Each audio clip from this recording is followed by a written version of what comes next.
امام زین العابدین رحمۃ اللہ علیہ نے اپنے بیٹے امام باقر رحمۃ اللہ علیہ کو نصیحت کی کہ بیٹا 5 طرح کے لوگوں سے کبھی دوستی نہ کرنا۔ نمبر 1 فاسق سے، یعنی گناہ گار جنہیں گناہوں کی پرواہی کوئی نہیں ہوتی۔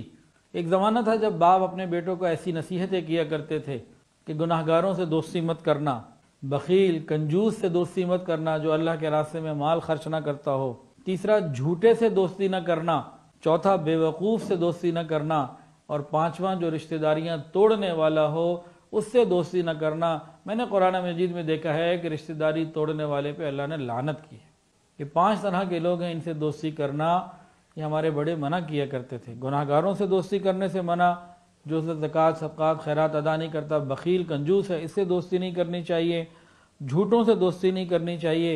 اور بے وقوف کون ہے؟ جسے دنیا کے معاملات کی بھی سمجھ نہ ہو، اور وہ بھی بے وقوف ہے جو دنیا کی خاطر آخرت کو تباہ کر رہا ہو۔ اور 5واں فرمایا جو رشتہ داریاں توڑنے والا ہو اس کے ساتھ بھی مت کرنا دوستی۔